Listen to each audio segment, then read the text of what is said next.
Badan Meteorologi dan Geofisika BMKG 4 Makassar memprediksi terjadinya musim kemarau panjang di bulan April hingga Oktober mendatang, yang mencakup wilayah Sulawesi Selatan. Pasalnya jumlah curah hujan berkurang turun menjadi 50 mm. Kantor Badan Meteorologi dan Geofisika BMKG wilayah 4 Kota Makassar terus melakukan pemantauan cuaca di wilayah Kota Makassar dan sekitarnya Kamis pagi. Pasalnya BMKG wilayah 4 Makassar memprediksi akan terjadi musim kemarau yang panjang yang dimulai di awal bulan April hingga bulan Oktober 2023 mendatang. Wilayah tersebut mencakup pesisir barat Takalar, Jeneponto bagian barat, dan Goa bagian barat, serta akan berlanjut di beberapa wilayah lainnya, yakni Jeneponto bagian timur, Bantaeng, Bulukumba bagian barat dan timur, Pangkep, Parepare, Wajo, Bone, Palopo hingga ke Luwu Timur.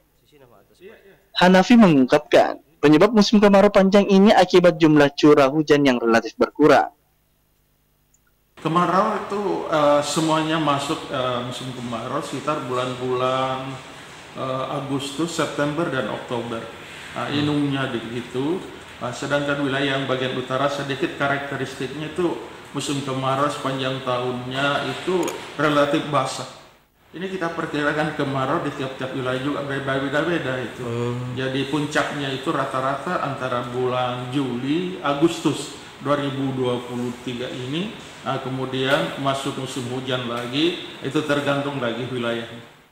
Sementara itu BMKG wilayah 4 Makassar sudah mengidentifikasi titik-titik rawan kebakaran hutan yang harus diwaspadai terjadinya potensi kebakaran, seperti di lereng-lereng pegunungan di mana kondisi udara sudah mulai kering dan kelembapannya sudah berkurang.